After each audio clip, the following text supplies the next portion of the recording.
श्रूयते वा? आमण्ण श्रूयते। येनाक्षरसमाम्नायमधिगम्य महेश्वरात् कृत्स्नं व्याकरणं प्रोक्तं तस्मै पाणिनये नमः। येन धौता गिरः पुंसां विमलैः शब्दवारिभिः तमश्चाज्ञानजं भिन्नं तस्मै पाणिनये नमः। वाक्यकारं वररुचिं भाष्यकारं पतञ्जलिम् पाणिनिं सूत्रकारं च प्रणतोऽस्मि मुनित्रयम्। अथ पाणिनीयसूत्रपाठे चतुर्थाध्याये द्वितीयः पादः। अथ पाणिनीयसूत्रपाठे चतुर्थाध्याये द्वितीयः पादः। अथ पाणिनीयसूत्रपाठे चतुर्थाध्याये प्रथमः पादः। द्वितीयः पादः। अथ पाणिनीयसूत्रपाठे चतुर्थाध्याये द्वितीयः पादः। अथ पाणिनीयसूत्रपाठे चतुर्थाध्याये द्वितीयः पादः। तेन रक्तं रागात् तेन रक्तं रागात् तेन रक्तं रागात् लाक्षारोचनाशकलकर्दमाठक् लाक्षारोचनाशकलकर्दमाठक् लाक्षारोचनाशकलकर्दमाठक् नक्षत्रेण युक्तः कालः नक्षत्रेण युक्तः कालः नक्षत्रेण युक्तः कालः लुभविशेषे लुभविशेषे लुभविशेषे संज्ञायां श्रवणाश्वत्थाभ्याम् संज्ञायां श्रवणाश्वत्थाभ्यां द्वन्द्वाच्छः द्वन्द्वाच्छः दृष्टं साम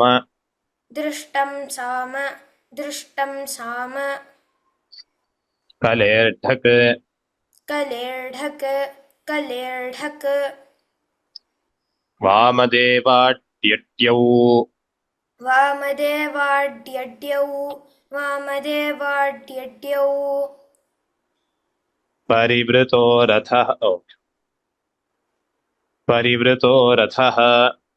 परिवृतो रथः परिवृतो रथः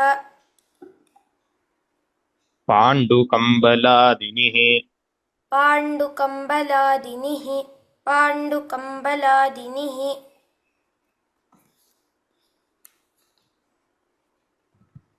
द्वैपवैयाघ्रादञ्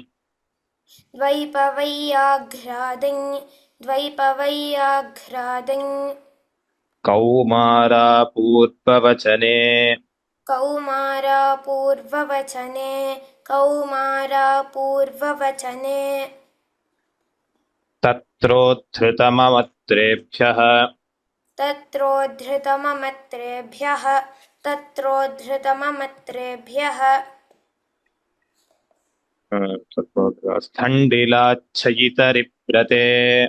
स्थण्डिलाच्छयितरिव्रते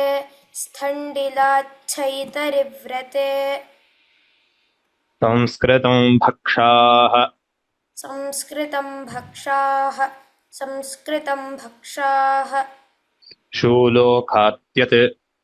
शूलोखाद्यत्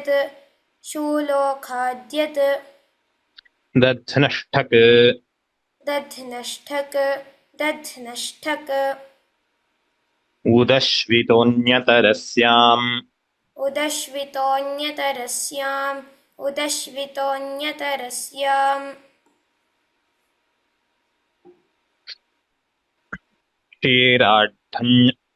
क्षीराढ्ढञ्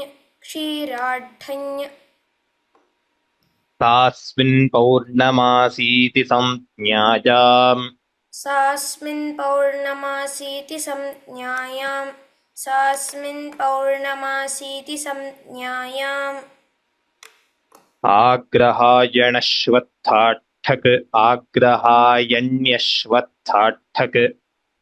आग्रहायण्यश्वत्थाठक् आग्रहायण्यश्वत्थाठक् विभाषा फाल्गुनी श्रवणा कार्तिकी चैत्रीभ्यः विभाषा फाल्गुनी श्रवणा कार्तिकी चैत्रीभ्यः विभाषा फाल्गुनी श्रवणा कार्तिकी चैत्रीभ्यः सास्य देवता सास्य देवता सास्य देवता कस्येत् कस्येत् कस्येत् शुक्राद्घन शुक्राद्घन शुक्राद्घन अपो नप्त्रपान्नप्तृभ्याङ्घः अपो नप्त्रपान्नप्तृभ्याङ्घः अपो नप्त्रपान्नप्तृभ्याङ्घः छ छ च महेन्द्राद्घाणौ च महेन्द्राद्घाणौ च महेन्द्राद्घाणौ च सोमाट्यण् सोमाट्यण् सोमाट्यण् वायुवृतुपितृषसो यत् वायुवृतुपितृषसो यत् वायुवृतुपितृषसो यत्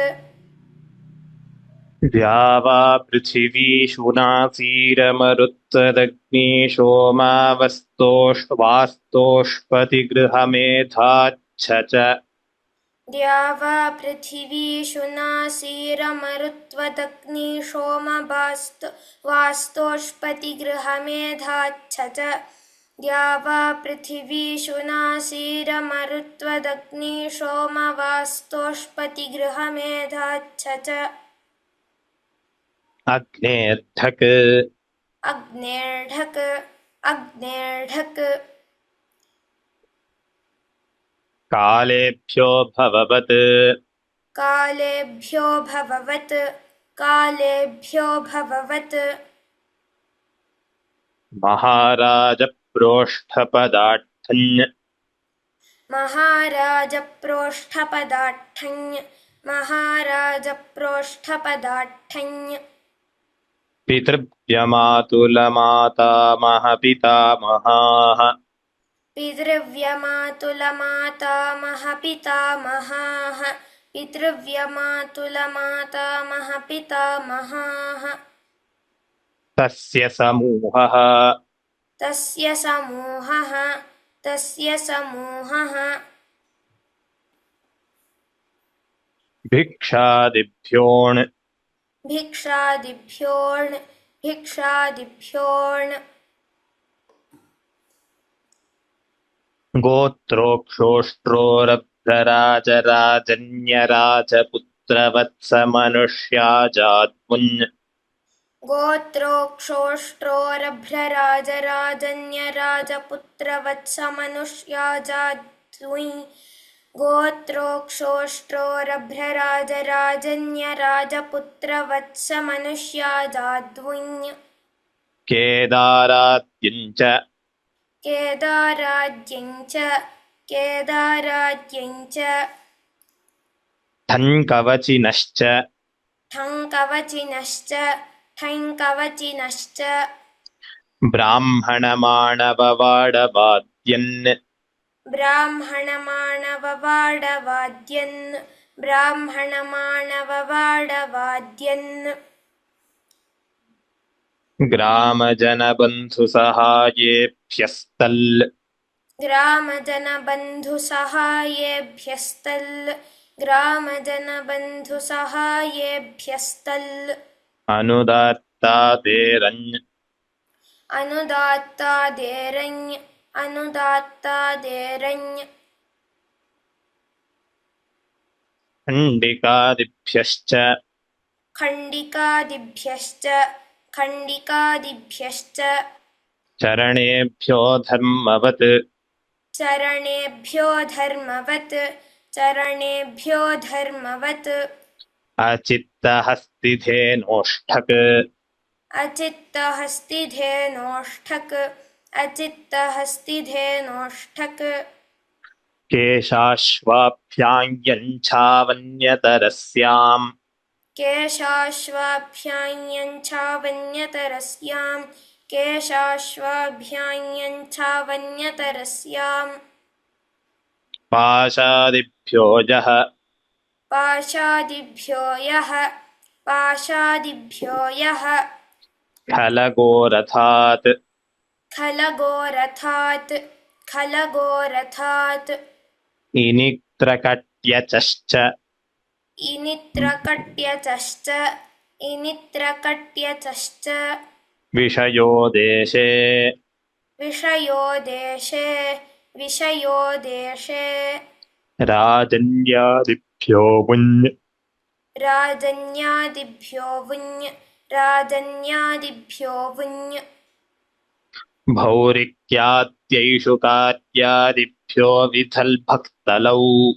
भौरिक्याद्यैषु कार्यादिभ्यो विधल्भक्तलौ भौरिक्याद्यैषु कार्यादिभ्यो विदल्भक्तलौ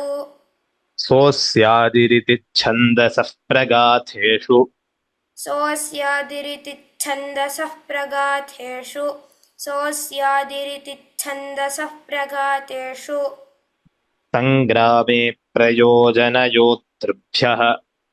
सङ्ग्रामे प्रयोजनयोतृभ्यः सङ्ग्रामे प्रयोजनयोद्धृभ्यः तदस्यां प्रहरणमिति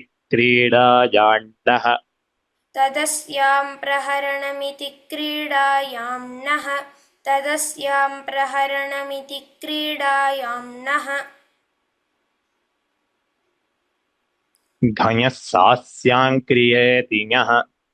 घञः सास्यां क्रियेति ञः घञः सास्यां क्रियेति ञः तदधीते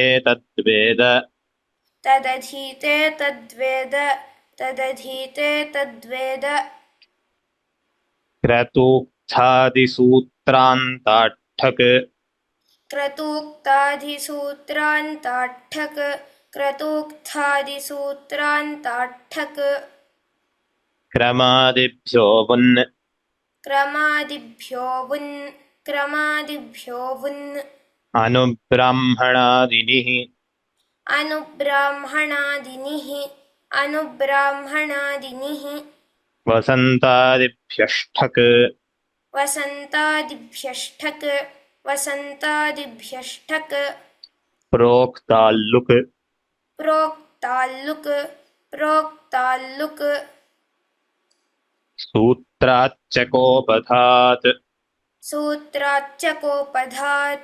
सूत्राच्चकोपधात् छन्दो ब्राह्मणानि च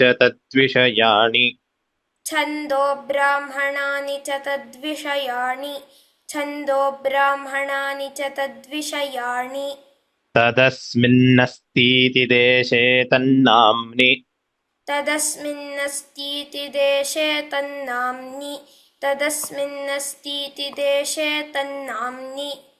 तेन निर्वृत्तम्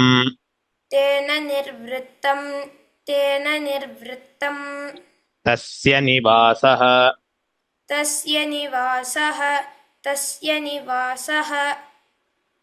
अदूरभवश्च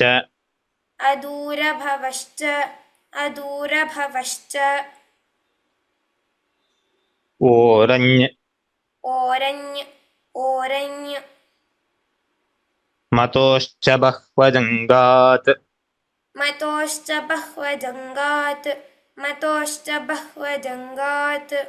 बह्वचः कूपेषु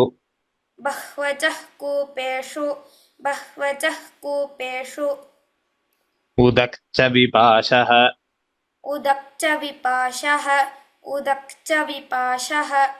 सङ्कलादिभ्यश्च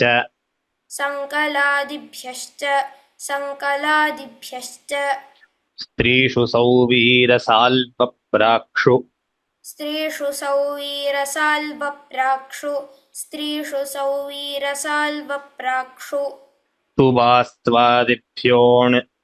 सुवास्त्वादिभ्योऽण् रोणी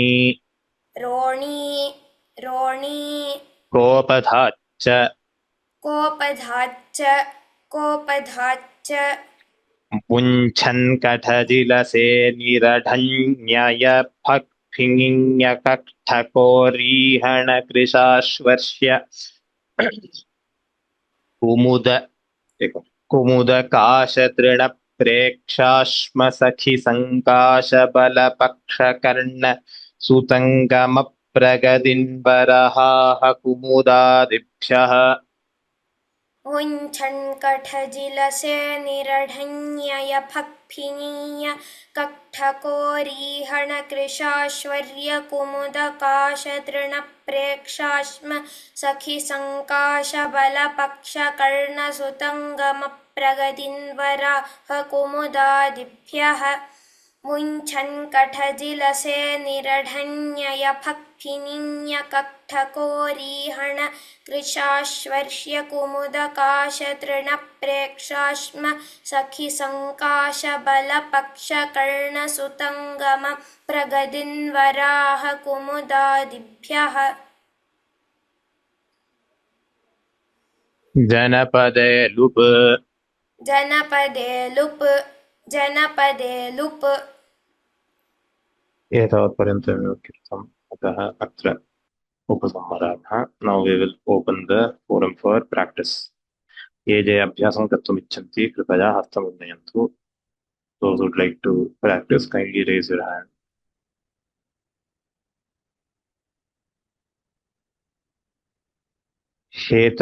हेतल भट्ट. आम् नमो नमः. नमस्कारः.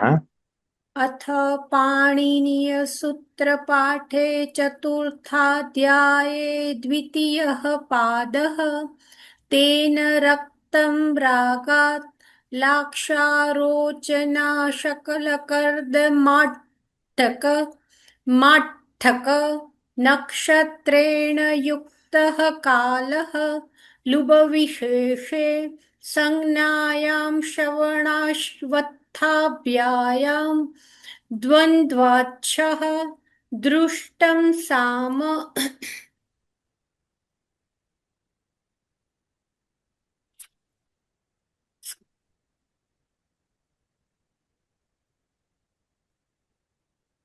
कालेर्ढक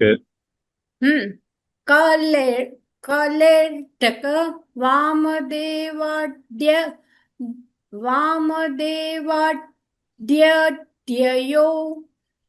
द्यड्यौ वामदेवाड्यड्यौ वामदेवाड्ययो द्यड्यौ द्यड्यौ इति नास्ति. वामदेवाड्ययो पुनः द्यड्यौ द्यड्यौ इति नास्ति. द्यड्यौ द्यौ इट इज हाफ. द्यड्यौ द्यड्यौ. There are two dakara there. द्यड्यौ, but there is no da there. It is just dya. द्यड्यौ.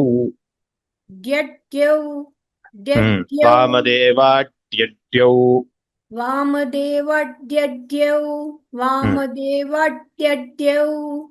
परिवृतो रथः पाण्डुकम्बलादीनिः द्वैपवैयाग्रादयी कौमारा. You are telling I. It is not ya. द्वैपवैयाग्रादन् कौमारा पूर्ववचने तत्रोत्थ तममत्रेभ्यः तत्रोदत् तममत्रेभ्यः एकं तत्रोद्धृतममत्रेभ्यः. धृत अस्ति. अस्तु धृत अस्तु तत्रोद्धृत मम मत्रेभ्यः There is only two. You told three ma. Tatrodhrita mamatrebhyah. तत्रोद्धृततममत्रेभ्यः Punah. स्थण्डिलाच्छयि Again. Tatrodhrita. तत्रोद्धृततममत्रेभ्यः See, you are telling Tatrodhrita tamamatrebhyah. So basically, you are telling Takara twice. अस्तु Tatrodhrita mamatrebhyah. तत्रोद्धृतममत्रेभ्यः Correct. तत्रोद्धृतममत्रेभ्यः स्थण्डिलाच्छैतरिव्रते संस्कृतं भक्षाः शूलोखाद्यत् दग्नश् Shulokhadyat. Shudirgha. शूलोखाद्यत दध्नष्ठक उदिश् उदश्चितोऽन्यतरस्यां क्षीराढ्यै Alam begin. धन्यवादाः. अस्तु नमो नमः धन्यवादः नमस्कारः. सम्पूर्णं भगिनि. महोदय नमस्कारः महोदय. नमस्कारः.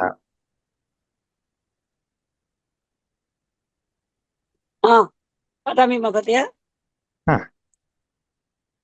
नम्बर् महोदय संख्या 21 एकविंशतिः. अस्तु अस्तु. सास्मिन् पौर्णमासीति संज्ञायाम् आग्रहान्य च वत्ताटक विभाषा पाल्गुनी श्रवण कार्तिकी चैत्रिभ्यः. एकनिमिषं महोदय. इस्कान् महोदय. अस्तु. सास्य देवता कस्येत् शुक्राद्धं घन शुक्राद्धन् घन अपोनज्र. इट इज नॉट ध, इट इज घ. महाप्राण घ. क ख ग घ. गा महोदय. गावा. आमा. ओ शुक्रागन् अपोनज्र पात्रतृभ्यां गः सच महेन्द्रात् दानौ च. So here also it is gha. Mahendrad ghanau cha. Samedam Mahodaya. I'm seeing da only ma. Okay. So in this font there is a problem with this font. Astu Mahodaya. Actually, in any font in Sanskrit, if you write that the difference between gha and dha is very subtle. Just that if you put a zero here, that circle here, it is dha. Also. Netra operation also I have to do. That's why I'm having some confusion. No. Mahendra. Here there is a mistake. No, it is not just your problem. There's a problem with the font. Even many people find this. Okay. Astu. Mahendrat Ganau cha Somattayan Vai Vrithupi Pitrusha so yath Dyava Prithivi Vishunasiram Ekam. Dyava Prithivi. After telling Prithivi, it is not Vishunasira. It is Shunasira. Dyava Prithivi Shunasira. Astu. Davad Prithivi Shunasira Marut Vada Grigi Bangodaya Gni. Marutvadagni. Oh, Marutvadgni. Marutvadagni. Marutvadagni. Shoma Vastosh Pati Griha Meda Cha Agner Dak Kalebyo Bhavat Maharaja Proshta Padatang Pitru Vyama Tula Mata Maha Pita Mahaha तस्य समूहः भिक्षादिभ्योऽन् गोत्रो क्षोत्रो गोत्रो स्रोस्त्रोरभ्रा ब्रा राज न्या राजन् यरा जबुन् जबुत्र वत्स मनुष्या जात here Magadya गोत्रोक्षोष्ट्रोरभ्र राजन्य राजपुत्र वत्स मनुष्या जातुन्. वर्ष्य मनुष्या जातुन् केदारभ्यं Can I tell the sutra again? अस्तु महोदय गोत्रोक्षोन्त्रोरभ्राज राजन्यराज पुत्र वत्स मनुष्या जातुन् अस्तु वा महोदय केदाराद्यन् च तन् कवचिनिनश्च ब्राह्मणमानव धन्यवादः महोदय क्षम्यतां महोदय चिन्ता नेक्स्ट पद्मावती भगिनी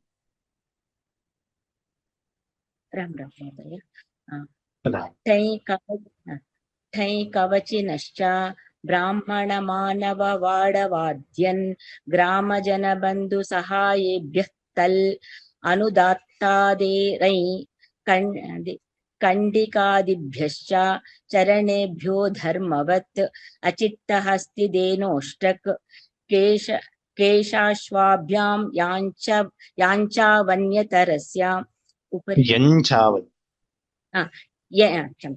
केशाश्वाभ्यां यञ्चावन्यतरस्यां पाशादिभ्यो यः कलगोरथात् इणित्रकट्याच्च विषयोदेशे पुनः इणित्रकट्यचश्च सम्यक् विषयोदेशे राजन्यादिभ्य मुनि भौरिक्यादैषु कार्यादिभ्यो विदल्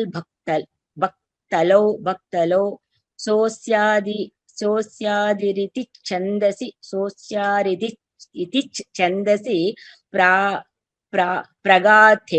प्रघातेषु संग्रामे प्रयोजनयोद्धृभ्यः उपरि कर्णम् इत्युक्ते किञ्चित् उपरि करोतु संग्राम तदस्यां प्रहरणमिति क्रीडायां नः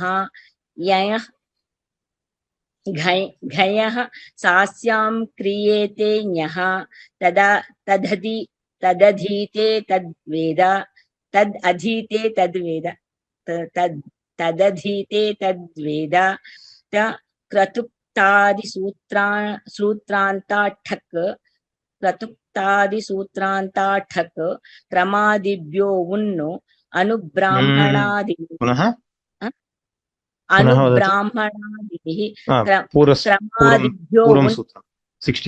क्रमादिभ्यो उन्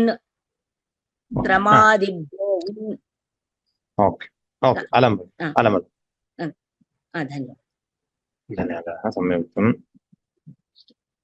धन्यवादः महोदय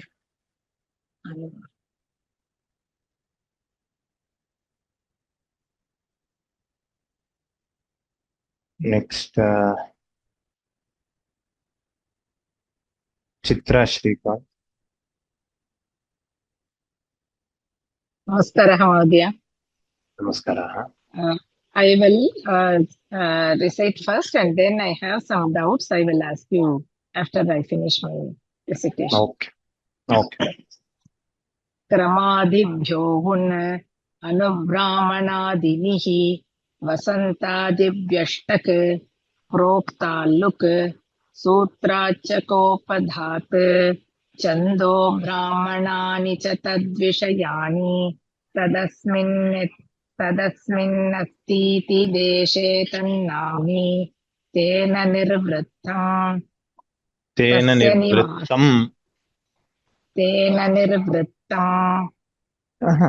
वृत्तं वृत्तं तेन मकारः एव सूत्रके किल महोदय तेन हा तेन तेन निर्वृत्तं मकारः एव किल महोदय मकारः but it is heard like वृत्ताम्. You are telling Oh, okay. वृत्ताम्. It is वृत्तं. तेन निर्वृत्तं सम्यक् वा तेन Somehow I am निर्वृत्तं feeling you're elongating that akara. तेन निर्वृत्तं. तेन निर्वृत्तं Correct. Tena because the two takaras you said always we have to give emphasis to the takara. So Correct. I thought For takara you have to tell. So tena nirvrittam vrittam. It is not vrittam. The emphasis is always on the first letter, not the second letter. First letter. Okay. Tena nirvrittam. सम्यक् वा तेन निर्वृत्तं तस्य निवासः अदूरभवश्च ओरण्ये मतोश्च बह्वजङ्गात् बह्वचः कूपेषु उदक्च विपाशः सङ्कलादिभ्यश्च स्त्रीषु सौवीरसाल्वप्राक्षु सुवास्त्वादिभ्योन् रोणी कोपधाच्च मुञ्चन् कठजिलसेनिरढैन्यय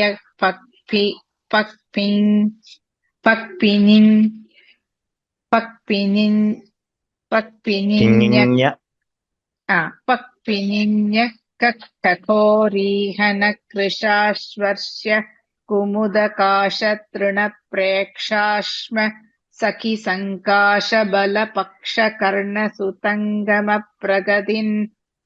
प्रगदिन् वराह कुमुदादिभ्यः जनपदे लुप्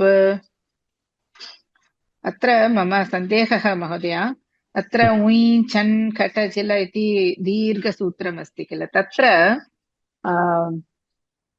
आरम्भे उञ्छन् split दत्तमस्ति किल महोदय तत्र इल् त इति अस्ति इल् त इनि इत्युक्ते इल् अत्र वयं किं वदामः जिलसेनि इति अकारः श्रूयते उञ्चन् कटजिलसेनि सेनिरठैन्यय फक्पिनिन्य एवं भवति अत्र दोषेण दत्तं वा स्प्लिट् मध्ये इल्स इति अस्ति इलस इति भवितव्यं वा नो चेत् किं तत्र किमपि अन्य किमपि विवरणमस्ति वा इति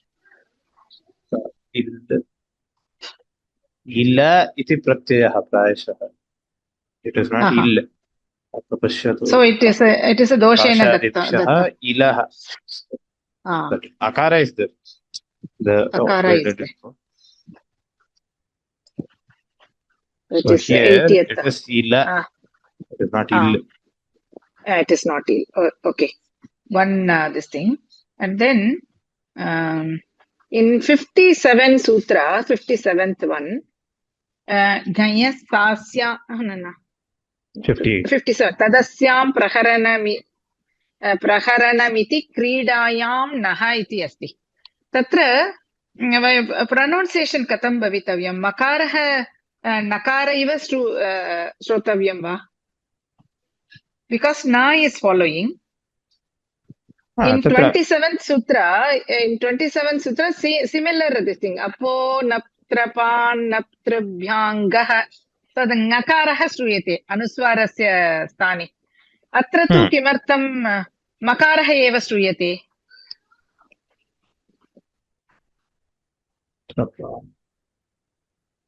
Wait, I didn't understand the question. So you don't understand the question, okay. Naptribhyangah. So that is okay. So where is the problem? Here in 57th sutra, tadasyam praharanamiti क्रीडायान्नः इति भवितव्य मकार अनुस्वारस्य स्थाने नकारः एव श्रोतव्यं किल महोदय मकारस्य स्थाने णकारः। नकारः ठन्न कवर्गस्य अनुनासिकः। आमां तदेव वक्तव्यं। क्रीडायाण्णः। क्रीडायाण्णः। अन्यत् किमपि इन् 39th सूत्र गोत्र उक्ष उष्ट्र इति भवितव्य। अत्र स्प्लिट् मध्ये उक्षन् उष्ट्र इति अस्ति। एवं चेत् उक्षनुष्ट्र इति भवितव्यम् इति मम प्रश्नः। तत्र उक्षन् इति तत्र प्रातिपदिकं तत् वस्तुतः उक्षा इति भवति। तत्र लोपः भवति इति विवरणं दृष्टवती तत्र, परन्तु अत्र दोषेण दत्तं वा नो चेत् किमर्थम् एवं प्रातिपदिके उक्षन् इति अस्ति, अतः तत् स्वीकृतं तावदेव। परम् अस्माभिः तत्र गोत्र उक्ष उष्ट्र नाम गोत्रोक्षोष्ट्र इत्येव उच्यते। अस्तु, तदेव महोदय, धन्यवादः। सुब्बराव महोदय। नमस्कारः महोदय। नमस्कारः। नमस्कारः।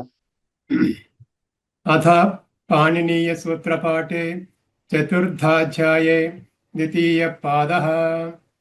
तेन रक्तं रागात् नाक्षारोचनाशकलकर्धमाट्टक नक्षत्रेण युक्तः कालः लोभविशेषे संज्ञायां श्रवणाश्वत्थाभ्यां द्वन्द्वाच्यः दृष्टं साम थोड़ा आदमी ऊपर करना सर, स्क्रीन ओपन। दृष्टं साम करकलेर्ढक वामदेवाड्यड्यौ परिवृतो रथः पाण्डुकम्बलादिनिः द्वैपवैयाघ्रादै कौमारा पूर्ववचने तत्रोद्धृतममत्रेभ्यः स्तण्डिलाच्च इतरि व्रते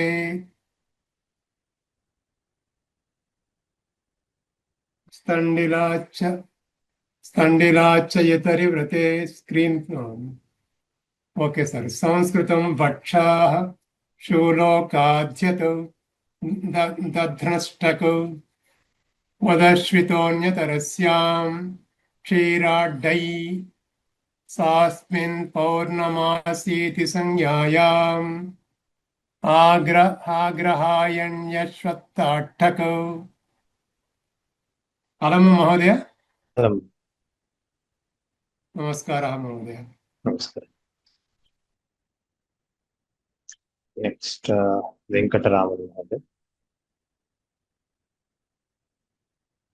21 onwards. नमस्ते महोदय। नमस्कारः।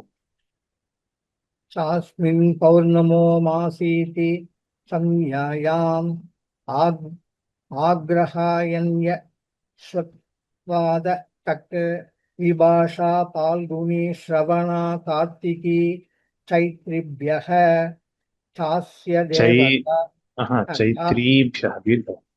चैत्रीभ्यः कार्तिकी चैत्रीभ्यः चास्य देवता कस्येत् शुक्राद् गण अपोनाप्त्रयां नप्तृभ्यां गः च महेन्द्राद् गाणौ च सोमाट् च्यन् वायुवृत्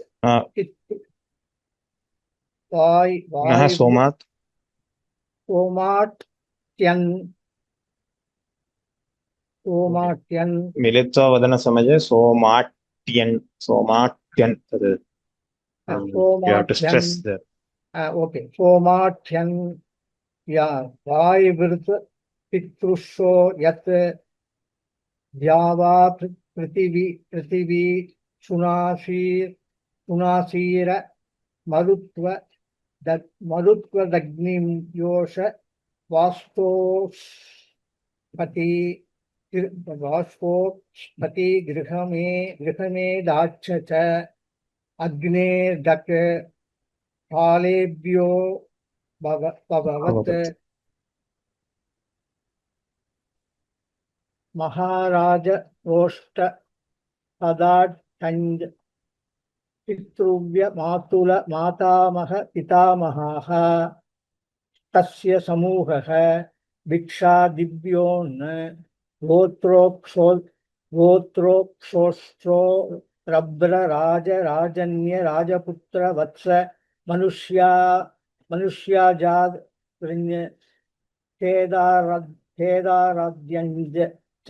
केदाराद्यञ्च तन् कवविचनश्च ब्राह्मण मानव अलमलं पाडवाद्यन् अलं महोदय धन्यवादः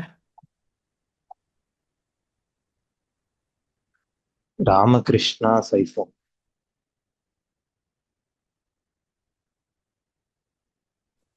नमस्काराः केदाराद्यञ्च कवचनश्च ब्राह्मणमाणववाडवाद्यन् ग्रामजनबन्धुसहायेभ्यस्तल् अनुदात्तादेरण्य खण्डिकादिभ्यश्च चरणेभ्यो धर्मवत् अचित्तहस्तिधेनोष्ठक् केशाश्वाभ्यां यच्छावन्यतरस्यां पाशादिभ्यो यः खलगो रथात् इनित्रकट्यचश्च विषयो देशे राजन्यादिभ्यो भौरिक्याद्यैषु कार्यादिभ्यो विधल्भक्तलौ सोऽस्यादिरिति छन्दसः प्रगाथेषु संग्रामे प्रयोजनयोद्धृभ्यः तदस्यां प्रहरणमिति क्रीडायां नः घञसास्यां क्रियेति यः तदधीते तद्वेद कृतोक्थदि सूत्रान्ताठक् क्रमादिभ्योऽवन् अनुब्राह्मणादिनिः वसन्तादिभ्यष्ठक् प्रोक्ताल्लुक् सूत्राच्च कोपधात् छन्दो ब्राह्मणानि च तद्विषयाणि तदस्मिन्नस्तीति देशे तन्नाम्नि तेन अलं महोदय अलमलं धन्यवादाः गीता कृष्णमूर्ति हरि ओम महोदय हरि ओम् मम समीपे पुस्तकमस्ति अहं तत् पठामि वा महोदय अवश्यं भगिनि कुतः महोदय 61 61 what is that okay क्रमा श्री गुरुभ्यो नमः क्रमादिभ्यो उन् अनुब्राह्मणादीनिः वसन्तादिभ्यष्टक् प्रोक्ताल्लुक् सूत्रांच कोपधात् छन्दो ब्राह्मणानि च तद्धिषयाणि तदस्मिन्नस्तीति देशे तन्नाम्नि यस् तेन निवृत्तं तस्य निवासः अदूरभवश्च ओरैन् मतोश्च वह्वजङ्गात् सम्यक् वा महोदय शुद्धं वा वह्वजङ्घात् मतोश्च बह्वजङ्गात् शुद्धं वा वह्वच कूपेषु उदक्च विपाशः संकलादिभ्यश्च स्त्रीषु This is what? Salva Prashchava. Prashchu. Prakshu.